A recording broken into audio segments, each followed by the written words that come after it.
ungqongqoshe wezobuciko namasiko unkosikazi Sithole Mloyi Jobe ihambeli eyimele uhulumeni ngakhulu bezokuphepha abasibhekele ukuqhubeka nabaholi abanye bezenkolo engababonanga nabaholi bamabhizinisi abakhona sizwe sikaZulu esiqhenyayo ngobuZulu bazo eminyakeni engama-50 ecishe ngama-50 ngonyama umjakombana ophambi kwethu usephezu kwesizwe sikaZulu iminyaka engama-46 ngaphandle kokuphaka ngisho eyodwa impi iyohlasela kakaze kuzwakale sikhuza usuthu senanelo zintaba namagquma namathafa umbuso solokhu indodana kaBhusha ingonyama uCyprian Bhekuzulu nyangezizwe kaSolomoni yabekwa esihlalweni sobukhosi amaqwa amabutho kaZulu awukaze akhothwe anukelwe ligazi ngaphansi kombuso wakhe isizwe sakithi siqhubeke ngokuchuma siphila nokuthula eshumayela ukuthula ngaso sonke isikhathi nokuhlanganisa abantu bakhe esifundisa nokuthi ukuba khona kwamaqembu nawepolitiki akufanele kuhlukanise isizwe sakhe size sibe ngamaqanda okwesibhuda kulokhu-ke sizwakalisa ukuthokoza njengoba ekhethelo lusuku njengoba inkumbulo yempi silokhu ilokoza inhlansi yayo emqondweni yesizwe sesikulalele njengensakavukela umchilo wesidwaba udaba esixoxelwa ngomama ngobaba ngobabamkhulu ngogogo nokhokho bethu ababesadla enhlamvana sisakhula kuyinto engindabizekwayo maZulu ukuthi oyise balwa kanjani empini kaZulu namangisi okwabonakala kuyo ukwehlulwa kwesizwe sakithi okwalandelwa ukucaza kombuso wezwe lesizwe sakithi njengoba bekhulumile ngaphambili abanye bekhuluma ngalempi ubabamkhulu uMkhandumba kaMnyamana ozala uMathole ubaba wayekhona eSandlwane washiya umntakayise uMntumengane omkhosana Biyela basala eSandlwane namanye amaqhawe basala enkundleni ngemva kwempi yaseSandlwane impi yaSondini ngoJulayi 4 yaba isiphetho somzabalazo kaZulu ngaphansi kwakhokho weSilo ukhokho wami nami nani nabesilo enikhona abelapha isilo saSondini inkosi uCetshwayo kaMpande iJindi uZululadi moba lapho ngemtholi usibuko sikaMaphitha babi kangase umsindo omtilwe ngowani bangwe abasentungeni ubangaba kwaQhwinya baxoze injondo yokatshana bedlundlule ibhula amaphiko bayede impi yamazwe ombuso wamangisi kwangakaze kulinge kuba inqotshwe emhlabeni wonke ngezinga elilinganiswa ukunqotshwa kwayo eSandlwane ekuphindiseleni amangisi aqinisa ukuphepha kwamabutho awo ngokuthumela inqwaba yamabutho aphuma phesheya ehlome ezingovolo amasotsha amangisi ayengaphezulu kwalawo amangisi anqoba ngalo izwe laseNdiya mhla ka-4 July njengoba kumhla ka-4 July la ngo-1879 kwahlasela isigodo saSondini amaqhawe engonyama alala edindizile lapho ococweni emva kokubulawa amanye alimala kabi amangisi egubha ukunqoba kwawo okugcina empini phakathi kwaZulu namangisi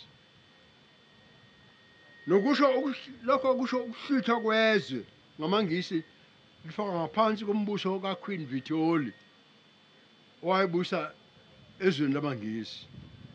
Umphathi wempi uLord Chelmsford leyo nqoba thina wathumela kuba isigodo sesilo sasondini sithungelwe ngomlilo owathatha insuku usha uqhamuka amalangabi ihlala inkosi lakwaZulu lasha la ngumlotha insalela kwaba nje yiyo umlotha kwasala isekelo somoya ukunqoba esizweni esehliliweyo uZulu lo mlotho wokusha kwesigodo sengonyama ondini ijindi kwakusho kwephuca kwayo umhlaba wayo wokugcina okwalandela lapha kwaba umzabalazo ongaphezulu kweminyaka eyikhulu ukuhlangana isizwe sakwaZulu futhi nokubona umbuso wakithi kanye nengonyama yethu ubusela kwayo esikhundleni ngokuphelele njengoba adesho omunye okhulumayo lapho Msini House ukuthi ingonyama soba singathi ingonyama eyicucwana lezi eziphethwe amakhosi kube ingonyama ngegama nje ukuthi nabathanda uheha osomabhizinisi basebenzisa ukuthi this is a Zulu kingdom kodwa ngezenzo kungaphelele lokho yeyeni sike saba sisulu sokuhlupheka amakhosi edingiswa ijindi lidingiswa inkosi yasosuthi uJothovu udingiswa ozala isilo sakwadla amahlahla inkosi uMaphumzana ozala inkosi yakwaKhetha uBhusha inkosi uNyangazizwe bhekuzulu kaSolomon ozala uMdlokombana ophambi kwethu sibe isisulu sobukoloni umbuso wobandlululo uphezulu sibe isisulu zokwenqatshelwa ukuvunyelwa kwesilo samabandi ngonyama kaZulu kwethamela ingxoxo zokubhunga sekubuyizwe ngo93 sakulwela kuba bekhona omele ingonyama kuthiwa uhulumeni wakwaZulu umele isizwe ngathi mina akwenele isizwe lelizwe lengonyama kufanele bekhona omele ingonyama uqobo lwayo okhonjwa yiyo isilo sasondini sadingiswa lekoloni sasacela ukuyobona noQueen Victoria siyongela ukubuyiswa kobukhosi nezwe laso naphezu kwakho konke lokho isizwe sakwaZulu silokhu simile njengoba nimile amaZulu ningaka niziko uwici nizothi nisekhona kunjalo nisothi nisamila kunjalo njalo Zulu selokhu sinomthebe wethu phezu kwakho konke ukuhlupheka koyisemkhulu sisazi nomthebe ohlezi esihlalweni sengonyama esondini inkosi icetshwa kaMpande usenengonyama esesihlalweni sengonyama ilembe uShaka senza ngakhona yikho ke ingonyama yethu isibuthele lapha ondini namhlanje ngalo kanye usuku esephucwa ngalo izwe nokwehlula kwaZulu lapha ondini ococweni khona la namhlanje sibuthene lapha ukuhlangabezana nomlozi futhi wengonyama yethu esesihlalweni ngose kubuke usongo olusha esekufanele sibhekane nalo ngqo usuku lwalembizo luqokwe isilo ngamabomu yaliqondanisa nosuku lwesikhumbuzo seminyaka eyikhulu namashumi amathathu nane 139 kokulwa kwempi yasondini lolu suku olukhethwe isilo lungolubalulekileyo njengoba isizwe sakithi savuka emlotheni owembozele indawo futhi siyakwazi ukuphinda sivuke ngisho ngaphansi komalanga asembozile sekaningi kuthiwa siyacishwa okugcina sidlule singacisheki ngifuna ukuba ngibeke kucace ukuthi ba njengento yembuzi ukuthi angihlaboni umlozi mina wempi nokukhuluma isilo singakhulumi nathi isilo siniqoqele ukuba sizokhipha igama lokuphaka impi. Njengesizwe sinokuyiqhenya ngeqiniso lokuthi ingonyama yethu ibuse ngesikhathi sokuthula. Kasiyifuni impi. Njengoba nasemva kwalokhu sesithi sivuka emlotheni. Undi lwesilo lubuye lwashiswa okokuqala ukubuyeni kwenkosi. Undi lolu olwalubizwa ngokuthi lumahlikihlikana, olwalungamadlangala. Ukubuya kwenkosi isilo inkosi yasondini iJindi kubuya phesheya lwashiswa ngabantu abampisholo, njengoba ekhulumile omunye umkhulumi ukuthi sonke isikhathi abantu abampisholo baba phakathi, amaZulu ayesephendukele inkosi nobukhosi. Nasemva kwalokho sesivuka emlotheni. Undi lwashiswa uba uhulumeni wompisholo nqumo uba lushiswe lunje kuyomisa uhulumeni wesifundazwe Mgundluvu. Kuyadabuka ukuthi namanje uhulumeni wethu wompisholo ngalesi senzo ozolushisa okugcina undi. Ngoba phela uma inkosi yethu le ingaselutho ingasaphethe lutho ezandleni, kusho ukuthi undi selusha okugcina. Nxa sebephuca ingonyama namakhosi ayizinsika zobukhosi bayo icucwana nje, amanenjana nje asala lapho besephuca izwe lonke lethu. Lezo cucwana beyisasele zingaphansi komninizo ingonyama namakhosi. Selusha okugcina ke nxa lesi senzo senzeka. Sisawuphinde sikhuleke ngesithi bayede silo somhlaba muphi asebuyisho lokho. Sawuthi isilo somhlaba muphi musithathiwe. Umthetho sisekelo uyakwazi uguqula. Umthetho sisekelo uyakwazi uchitshiyela. Lokhu kodwa akakwazi ukwenza ukuhlwitha komhlaba kube into elungileyo kwenziwa nevumelekileyo, noma kube kuyiphatha kahle okwesekelekileyo. Ubuhlanga bethu buphekele emhlabeni, enhlabathini. Ukususwa komhlaba ebunikazini bengonyama namakhosi kunguntwengela umphefumulo uqobo, umphefumulo kaZulu. Umbuso wakithi wake wacanwa nangaphambili ngemva kwempi kwaba khona ama-kinglets ayi-13. Kwasetshenziswa umthetho oyisenzo mbumbulu ukwehlukanisa. Kwakhona amakhosi mbumbulu awu-13. Kwatshalwa imbewu yoqhekeko olungasebe lwagwemeka.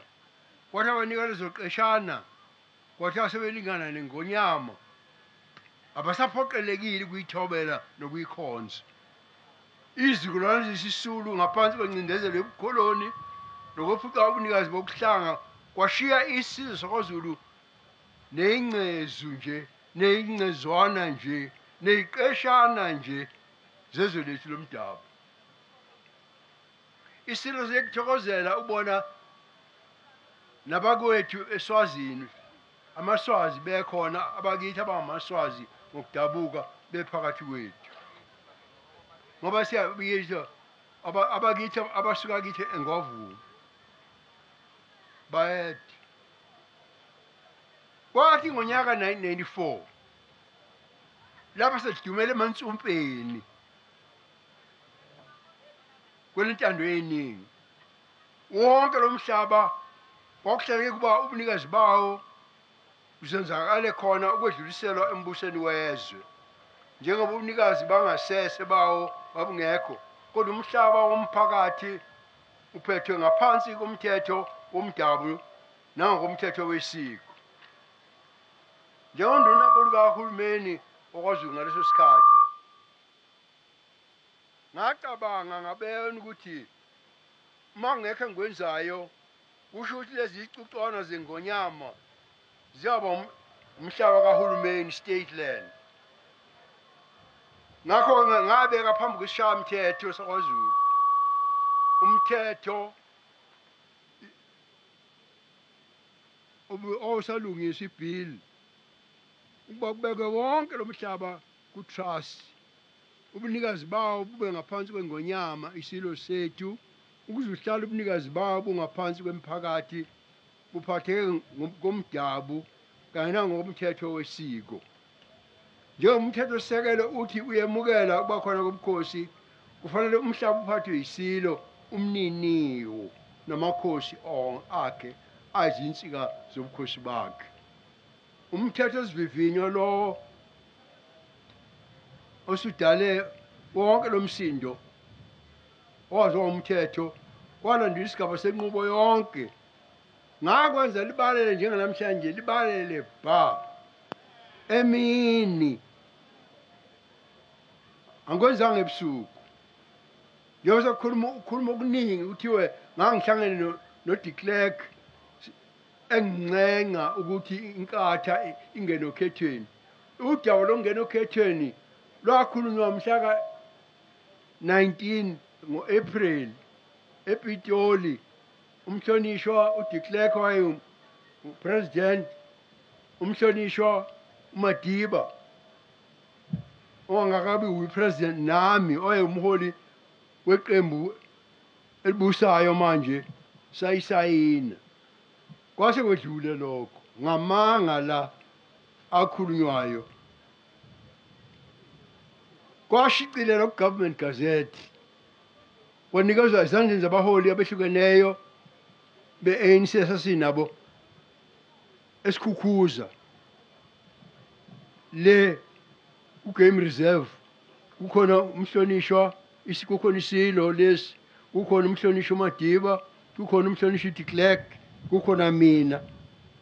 Akwenzelanga empisholweni njengoba sebeqamunda kukhuluma abantu ababengakazalwa. Uma bengama-journalist babhala into abangayazi, iyakhulunywa bengakazalwa nokuzalwa. Akwenzekanga empisholweni, akwenzekanga esithe, kwenziwa emini. Ngakwenza libalele bha njenganamhlanje. Umhlangano wesishayamthetho wawunelungelo ukushaya umthetho lolo hlobo ngaleso sikhathi, futhi kwakungadingeki noyedwa noma siyocela kuye imvume nakuhulumeni wobandlululo. Ingonyama Trust Act kwaba isiqeshana sokugcina somthetho ukushaya nguhulumeni waKwaZulu esesonge sephela. Kwathi ey'nsukwini ezimbalwa ey'landelayo kwabanjwa inketho zokuqala zentando yeningi, kwathi umhlaba obunikazi bawo obungaphansi kwesizwe saKwaZulu wasala ngokuphathwa ingonyama kaZulu ngaphansi kwalo mthetho namakhosi ngaphansi kwayo. Eminyakeni embalwa elandelayo ingonyama Trust Act kwaba nenkulumo mpikiswano eyabanjwa ngokukhulu ukucophelela eMgungundlovu esishayamthethweni saKwaZulu nasephalamende likazwelonke ngawo lo mthetho, ngoba phela kwakukhona insolo nokusola ukuthi khona ukuqilana ubuthezi abenzileyo ngalokhu ehlangana no-de Klerk. Iphalamende ngiyajabula Ndosi ukuthi lokhu ngikukhulumayo ngangifakazela ukuthi wawukhona ephalamende. Zaba khona iy'chibiyelo ezimbalwa ekugcineni kwaba nokwesekeleka kwawo wonke amaqembu. Emva kwalokho lo mthetho wasiwa ephalamende eKapa. Ngemva kwalokho ngo-1997 uba uyocutshungwa futhi kubukwe nobuqili bukaButhelezi ukuthi wayeqondeni ukuwuphasa. Kwacoshakala ukuthi ungabaza akukho, wachitshiyela kulowo mgudu. Ngakho noyedwa owaphikisa ukuthi ingonyama iphethe igunya lokuphatha lo mhlaba, futhi ingonyama ifanele ukuphatha leli gunya. Kwakudingidwa ngesikhathi seshayamthetho senkulumo mpikiswana ngo-11 March, zaziwu-11 ngoMarch ngo-1997 ephalamende eKapa. Kukhulunywa ngesiqeshana somthetho ingonyama ngekhathi khulunywa lapha eMgundlovu umhlonishwa uDr ZL Mkhize owangalesikhathi wayengqongqoshe wezempilo ngaphambilini lapha esifundazweni saKwaZulu Natal waze waphawula wathi amazwe akhela izwi ngezwi wathi lokhu kuvumela lesifundazwe ukuhlabela phambili ngohlelo lwentuthuko wathi ngifisa ukuqinisekisa ukuthi sesikwamukele futhi sikwaseka ukuthi Ngonyama ifanele kuba ngusihlalo webhodi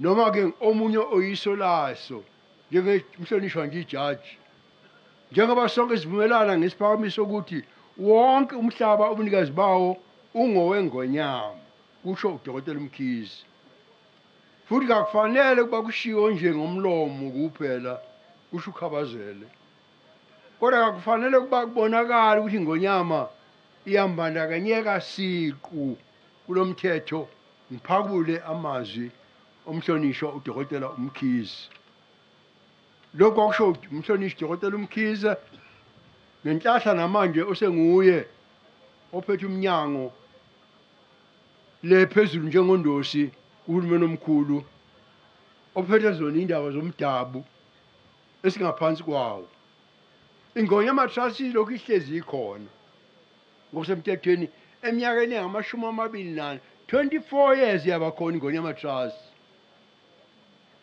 isixhozwe yaxhozwa yacutshungulwa yabhekiswa phansi yabhekiswa phezulu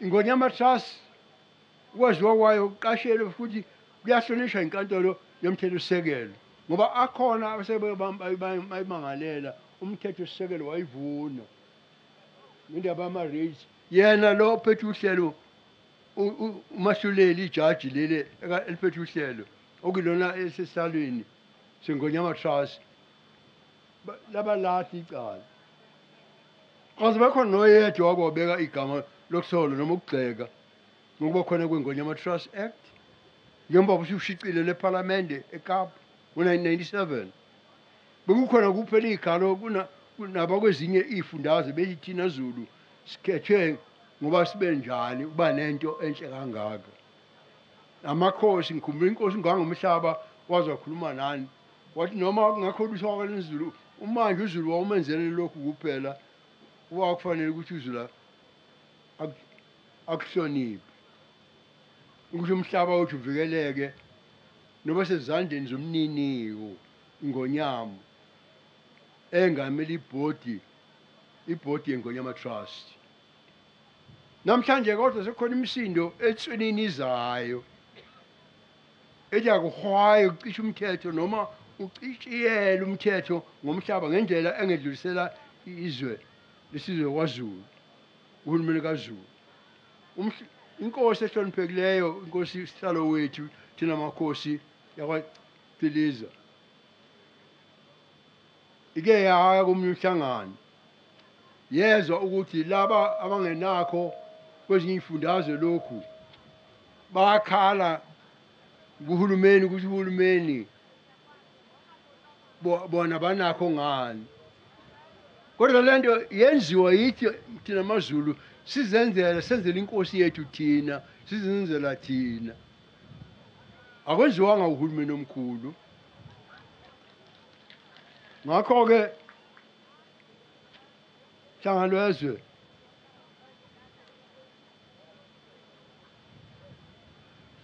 iNgonyama yethu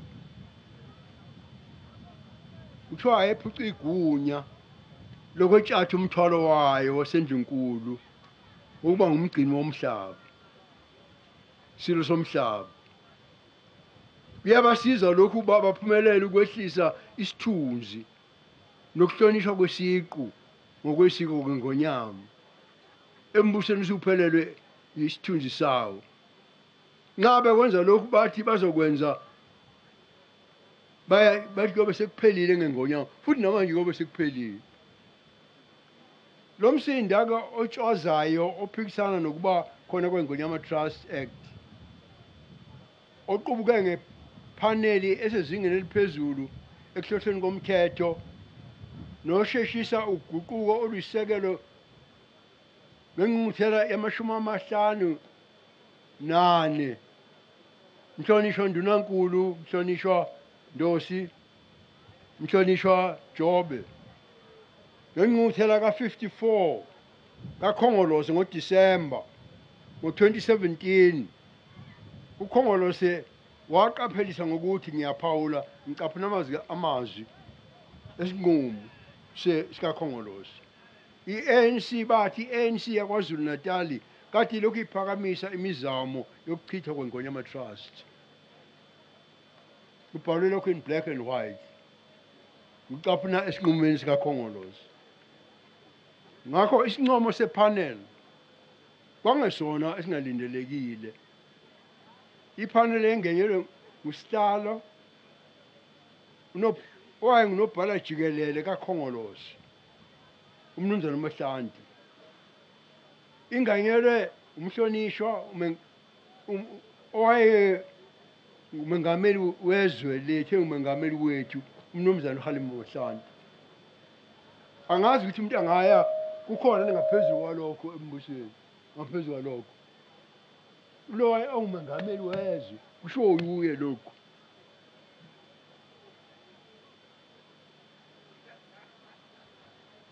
Wacela umhlonishwa uMahlanti isilo nathi thina amakhosi naye inkosi yethu usihlalo wethu ingafakazi. Wacela ukuba azokhuluma phambi kwethu ne-trust board nesilo samabandla unomthebe wethu nendlu yabaholi bomdabu nezindlu zey'fundazwe ngisho noma nekhontresa.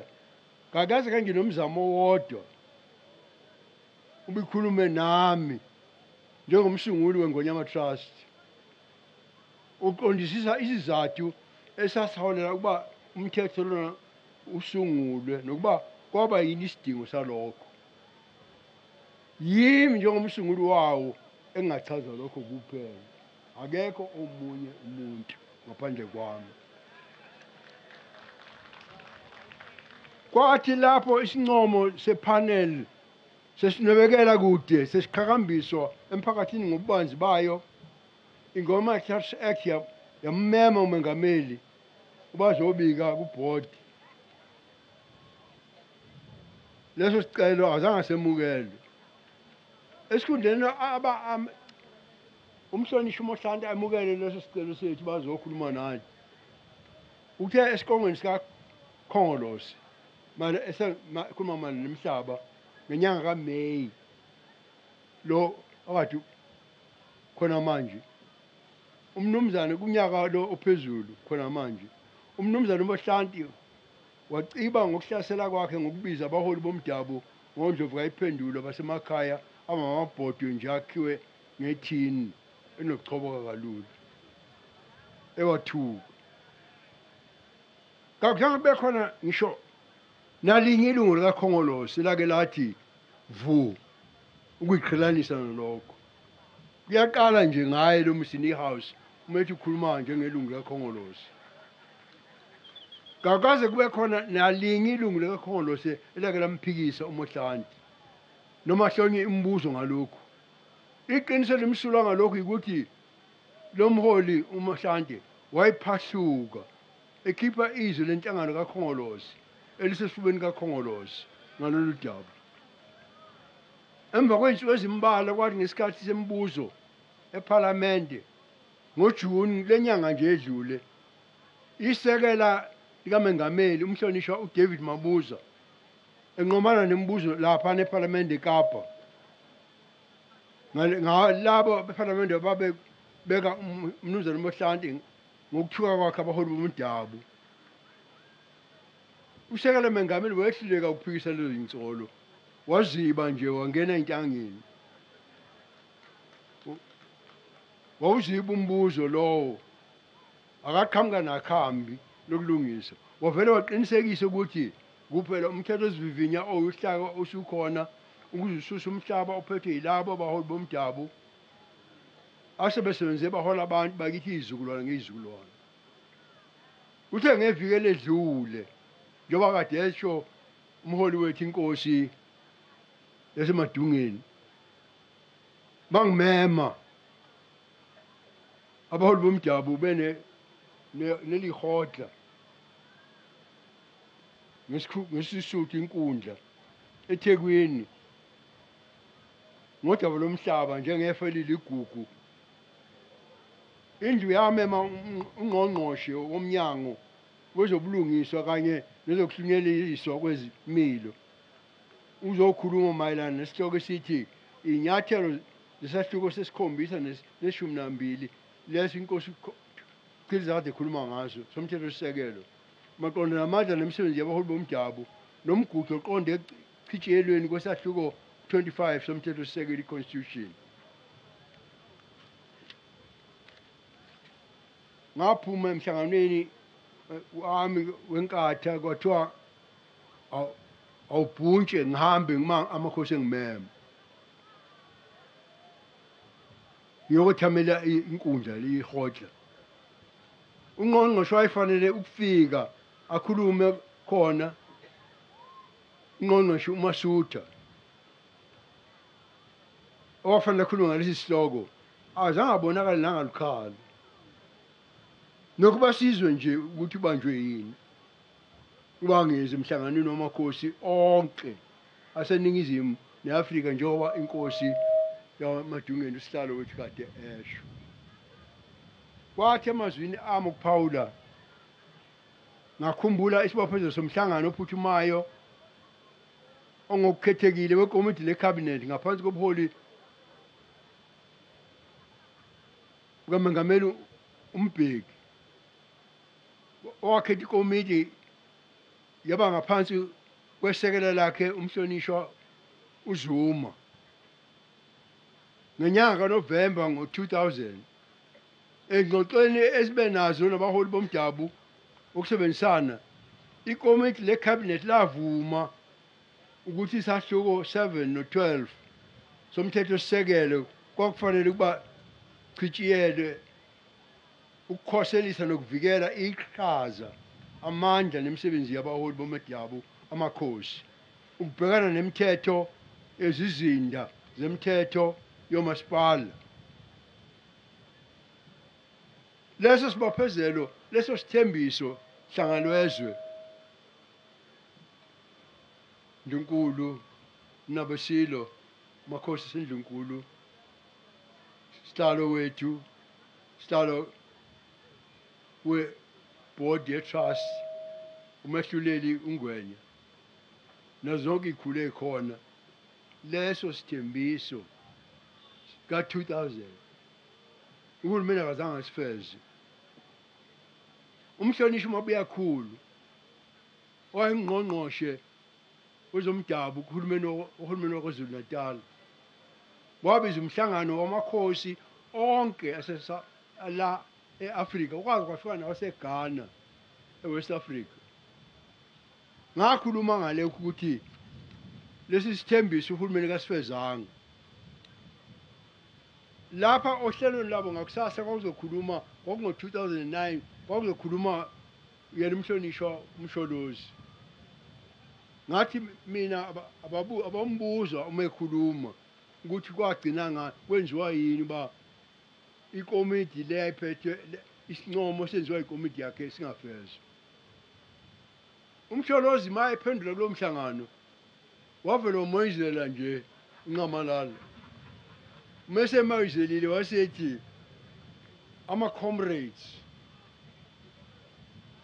hayihoyi leyo ndawo ama-comrades vele esho uKhongolose Macingwane Ndosi Jobe washo nje kanje uMsholozi kuthe uma umhlonishwa uZuma emva kwasekhethiwe ePolokwane masekhethiwe semengameli sasikhuluma ngendaba yevoti yakhe eParliament eKapa bambuza abanye ukuthi hawu mhlonishwa ikomiti yakho isinqumo sayo na uNcamalala wamoyizela nje wasethi hawu lokho kwakungeyisona isivumelwano kwakuyisincomo nje ngeke ngachaza ngesikhathi selihotla ngeviki elidlule eThekwini ngokukhathazeka kwami ukuba ngabe uhulumeni uthatha abaholi bomdabu njengephukuphukwini cha ngakukhuluma lokhu ngiyajabuka ngakukhuluma nonyaka inkosi yasemadungeni ngifakazi wami ngikhulume laphana ePhalamende eKapa umhlonishwa umengameli wethu omusha uRamaphosa kade evula umhlangano wenje yabaholi bomdabu eSouth Africa base ngase ngicela ijufana lokukhuluma ngakhuluma ngalesi sincomo ngasho ukuthi kusho ukuthi nisithatha njengeyiphukupuku igama ngalisebenzisa lesingisi ngathi you take us as maroons kwabona ukuthi umengameli kuyamcasula lokho umengameli washo ukuthi abasithathi kanjalo uhulumeni akasithathi njengalokho kodwa malana nalokhu ukuchibiyela ilokhuza iconstitution wangena ngintale nginje futhi akaze achaza ukuthi kuyokwenzeka noma akuzikwenzeka azange aqondise ngakho wamunaza nje ekhuluma ngongabikho kokuchibiyela umthethosisekelo ngongabikho kwesidingo sokuchibiyela umthethosisekelo wakhuluma ngokucasuka uma ngithi bathatha amakhosi njengeyiphukupuku emhlanganweni welihotle ngelidlule ngesonto elidlule ungqongqoshe wethu umhlonishwa uMkhize uDokotela uMkhize ube khona kuleli hotle uthi asikho isidingo sokuphakama kwemoya ngalolu daba hlanga lwezwe uDokotela uMkhize ekhuluma ngikhona nami uthe kakukho ukujamelana phakathi kahulumeni nabaholi bomdabu amakhosi nokuthi kakukho lutho luphothuliwe mayelana nokuhlwithwa komhlaba ey'ndaweni zobomdabu ngacela ukumphendula uKhabazele ngokumkhumbuza ngesinqumo sikaKhongolose ngengqungquthela kaKhongolose ka-54 kazwelonke ngenyanga kaDisemba lapho i-ANC yanquma ukuthi amazwayo isinqumo ukusebenzisa intando yeningi ekulawuleni nasekuphathweni kwey'ndawo engaphansi kwelungelo lomhlaba womphakathi i-communal land ukuhlwithwa komhlaba ngaphandle kwesinxephezelo kufanele kube phakathi kwey'ndlela ey'balulekileyo in black and white ngaphezu kwalokho umsindo wokucisha iNgonyama Trust waphuma kumuntu ongangaphansi kwesikhundla sikanobhala wayephethe isikhundla sikanobhala jikelele kaKhongolose nowayengumengameli wezwe ngathi kuKhabazele akufanele yini lokhu uba sikuthwalele amehlo ngathi nginombuzo futhi ukuba ngabe kwenziwe yini uba abaholi bomdabu baphathe kube sengathi lapha phakathi kwendlebe zabo kakulutho kugeleza umoya nje kuphela inkosi uphathekile Holomisa engungqongqoshe engisekela ngqongqoshe kuhulumeni wethu omkhulu eyayingumengameli weControlesa kunomhlangano besinawo ibikhona ikhulume ngokuvulekileyo ngesikhathi selihotla esikazi ukuthi kunganjani sisungule kabusha i-coalition of traditional leaders umbimbi lolu lwamakhosi esasiya kuMandela nakuMhlonishwa uMbeki nalo uba senze uhulumeni ukuthi asihloniphe njengoba wayesihloniphile size kanjalo sonke ngothi lwethu ngisho ikingdom yaba-4 yayikhona kulomhlangano walast week njengoba kadisho inkosi yasemadungeni kuliqiniso lokhu akukhulumayo njengoba inkosi uHolomisa kusho ngoba inhlonipho yakubonisa ngokwaneleyo ku-coalition kulolo mbimbi lwamakhosi ikomiti yecabinet futhi ngisho yayibophezela ukuthi umthethosisekelo uyawuchitshiyela asikubhekile mhlonishwa Ndunankulu asikubhekile mhlonishwa Ndosi mhlonishwa Stole Moloi mhlonishwa wami uba uhulumeni wethu osiphetheyo asiphathise okoMabhunu njengoba kwakwenza omama ukuthi mingane ikhala bese bethula ngokuphathela amaswidi esho eyotheza izinkuni asikubhekile uhulumeni wethu lokho mhla ka-11 enyangeni kaJuni isilo samabandla Ngonyama yethu ibiza umhlangano Ngonyama Trust Board kanye namakhosi ukuzozama ukuthola indlela eya phambili. Kwathatha isinqumo sokuthi siyathatha indlela sibeke indaba yenkantolo kuyocela inselelo yalombiko wepanel leyingxenye zeKwaZulu Natal Traditional Leadership ka-2005. Hlangalezwe ngiyaxolisa hlangalezwe ngoba kuthiwa ngishanelele wena kodwa bengithanda abantu bakho bazi ukusuka nokuhlala ngoba sebeze bakuhlonipha bafika benza ukusuka nokuhlala kwale ndaba ngaveli nje ngingivule hlangalezwe bachazele konke lokhu.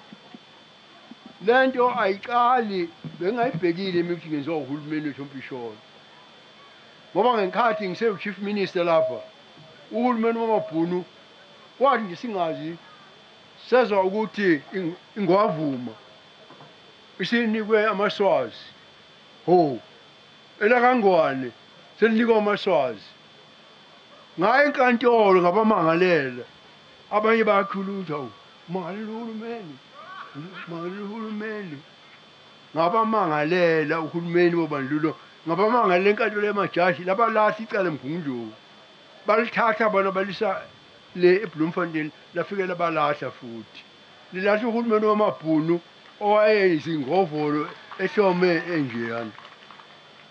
Ngakho-ke silo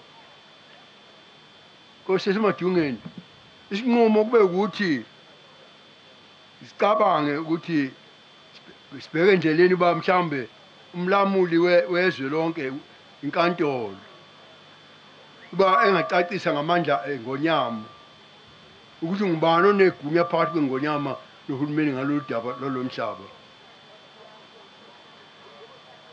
Sasikhuthaza futhi silo nxa sithi sithumele izwi loba sibonane noMengameli uRamaphosa sifuna uba uhulumeni ahlangane ubuso nobuso nesizwe sokwaZulu asitshele mayelana nohlelo lwabo lokuguqula inhlelo. Izakhamuzi lapha kwaZulu Natal seyizwakalise kungeneliseki kade bekhuluma abanye beyikhulumela khona lapha phambi kwethu ngayo yonke lento yokuhlutha kwemihlaba yemphakathi. Ngithanda ukusho bengazi ukuthi uzoba khona mhlonishwa ndunankulu wethu Macingwane. Ngitshela laba bantu angikhulumi nawo ngisho nondunankulu wesifundazwe ondunankulu ka-ANC okhona lapha ngenhlahla usekhulumile ukuthi kahambisani nendlela yokuqhutshwa ngayo malana lokhu kuhlwithwa esikhuluma ngakho. Ngiyathemba ukuthi akubethele esiphambanweni Macingwane. Ngithanda ukukhuluma iqiniso Macingwane ngugeze zingafi kanje ngamvunye uma wena uphumele ubani. Kodwa kuzofika lesi sikhathi umengameli ekhuluma khona nathi kuyasala sona isimo sokungabi nesiqiniseko. Uhulumeni akakwazi ukuziba ukusichaza ukuthi wenzani. Isizwe sakithi sifanele ukuthola impendulo njengoba inyakaza iNgonyama uqobo ifuna ukubonana nomengameli wezwe. Sifanele okungenani ilelo zinga nje lenhlonipho. Kodwa eqinisweni sifanele ngokungaphezulu kwalokho sifanele ukugcina umhlaba wethu sithokozele igunya leNgonyama yethu.